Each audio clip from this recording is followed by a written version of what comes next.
Hey everybody, Jason Burmis here, and I could not help but do this story, okay? Here's the deal. If you see the man behind me, I want to make it nice and loud and clear why he gets promoted by the mainstream media, why he's been on television forever, why he should have any say in political discourse whatsoever, which he should not. And here's the thing. If you want to be a social climber, if you want to be an establishment figure, if you want to be promoted by a major political party, you have to be a gangster first. Let me repeat that. You have to be a literal compromised gangster. That's what you're going to end up being anyway, right? You've now been elected to office. You've gotten a lot of special interest money. You've made some promises. So you're literally not even a captain at this point, even though you might be a state senator or a congressman, etc., etc., etc. You're just kind of one of their scrappers, right? One of their runners, one of their propagandists. And that's exactly what Al Sharpton is. So let's get to it. It's hard to believe that, they are the same person, but yes, they are the same person. And growing up with him in the 80s, when I see stuff like this is why I did the story, okay? When I see Al Sharpton dancing at an event where, again, it's supposed to be a protest based on somebody being shot by a police officer. Look at that smile, yeah. Now, I'm not saying you shouldn't try to, have fun at these events, but this is the most disingenuous piece of scum ever. And if you didn't know, he was also a literal gun for hire, according to Michael Francesi. Now, I'm probably butchering his last name, but he's one of the only gangsters, especially that reached his level in the 80s, that is still alive today. You can watch an interview, I believe it's on Valuetainment. His father lived a very long life too. He served a ton of time. Maybe he's still around at 101. I'm not exactly sure. Francesi has books out, but I've watched some of his stuff. He calls Al Sharpton a gun for hire while he was in the Mafia, and that's 100% correct. You see, this is a 2002 article. Let me tell you, I believe this was out. I forget when HBO aired it, but there is a videotape of Al Sharpton, dressed up, by the way. There's a few of these articles, but take a look. There he is in his cowboy hat. I mean, literally in pimp gangster attire. There it is. Take a look. I think this one's got even more. Yeah, here we go. I didn't know he got his little Nas X must have seen this video. I mean, he got his entire outfit from Al Sharpton. So Al Sharpton had this video air on television. Now, this is in an era when not everybody has HBO. The internet's not huge, et cetera, et cetera. And these stories, I mean, this is 2014. Sharpton actually sued HBO in 2002 after they put him on the spot. I have no idea what came of that lawsuit. I was looking all over for it. But it was Real Sports with Brian Gumbel. Okay? And he was caught up, I believe, in a large cocaine deal. So he said he had another video that exonerated him, et cetera, et cetera. But again, who has Al Sharpton worked with? Al Sharpton worked with the Mafia, indisputable.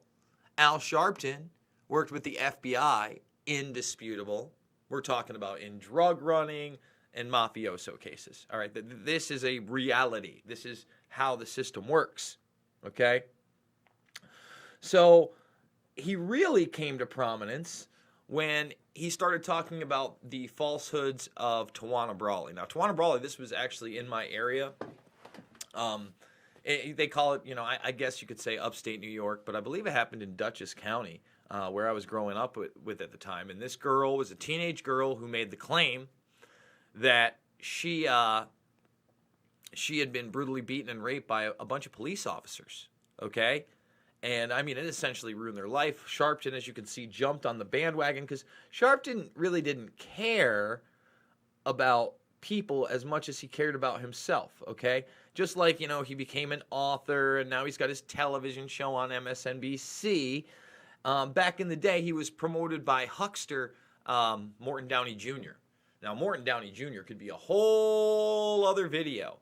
But here's Sharpton in 1988 on that show. And that was a roller coaster of popularity and then a takedown. For those not familiar with the Morton Downey Jr. show, Morton Downey Jr. was a huge sensationalist, a liar, a fraud, and somebody that was basically there to try to manipulate the system for fame. All right? Just like Al Sharpton. Now, at one point, and the worst thing about both of these people is they're huge race baiters. You know, by now, I think it's time to start coming to the conclusion that, of course, we should be basing our judgments of people on the content of their character and not the color of their skin. It's obvious. But the content of somebody's character who's a gun for hire for the Mafia turned FBI informant, I mean, what should we think of this guy? Should we be allowing him to Sharpton secretly worked as FBI mob informant. Okay. So, I mean, is this somebody we should be promoting in the media? Well, you know, MSNBC doesn't have a problem giving him a paycheck. Meet Al Sharpton, confidential informant number 7, the longtime agitator, civil rights activist, and TV host, was exposed Monday. You know, he had been exposed years beforehand as an alleged former key FBI informant whose tips helped down take some of the biggest names in New York Mafia history. Now, you think that Al Sharpton was going in there out of the goodness of his heart? No. Al Sharpton got caught in crimes, such as that cocaine deal they got the FBI surveillance video of from 1983. The Reverend Al launched his sensational secret life as a paid mob snitch in the mid-'80s. See, again, he gets caught running cocaine for these guys, and then he was pressured to cooperate after being ensnared in a developing drug sting, according to a bombshell report by the Smoking Gun. Again, not a bombshell report. If you, again, watch what Brian Gumbel and Real Sports on HBO did all the way back in 2002, and the reason he tried to sue them, it's because Al Sharpton was a low-level gangster and drug dealer. Repeat it with me. Al Sharpton was a low-level gangster and drug dealer. This man. So what do you do with him? You prop him right up. You bring him to the top. And I think this is a great example of how, to this day, the Mafia, intelligence, and the media work as one. You don't think they still got this guy by the balls? You don't think he's compromisable? This guy. This guy. Right here. No? Come on. Steve, thank you for the super chat. 67 watching and 11 likes. We can do better. Help out. Yeah, let's thumbs this video up. I know it's not normal content. I wouldn't say it's not normal content. It's not Epstein content. But again, we cover everything here. And I just want to show you, you know, it's never been about left and right to me. I know a lot of people be like, oh, there he is. He's a Democrat. He's happy at somebody's funeral. No, he's an establishment piece of shit. That's what he is. It doesn't matter what side of the aisle he's on. Look at him. He's a literal gangster. He's an actor. Okay, he doesn't believe shit he says or writes at all. At all. He's got no scruples. He's to the, like I said, Francesi, you say what you want about the Mafia, but they're often the most honest. He's a gun for hire. He goes where the money is. He's a race baiter. He's an opportunist. He's a social climber. And he climbed pretty damn high in this American establishment media complex, didn't he? As a propagator of establishment values, okay? This guy's not revolutionary. He's not a real civil rights activist. He doesn't give a fuck about you or your family. I guarantee it. He cares about how big his house is, what his mistress looks like, what kind of car he's driving. That's what that guy cares about. That's the truth. And with that being said, guys, we're doing 3, 4, 5, 6, 7 videos a day. We probably would have popped more out yesterday, but for those that don't know, I had the power go out on me from about 5:15 to after 10:30 my time. Over 5 hours, real pain in my tushki, but we're going to be cranking them out today on all sorts of subjects. Of course, we're going to get an Epstein update.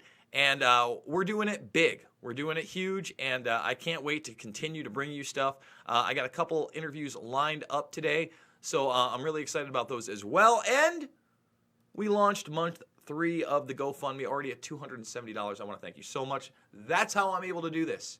I've always told people it's not about left or right, it's about right and wrong. And I'm not here to be bought. I'm not here to take political sides. I'm here to expose the truth. If you like that, I don't have a Patreon. I don't have a subscribe star. $5, $10, $15, so much helps. And it helps me keep doing this. So thank you guys so much, and I'll see you on the flip side.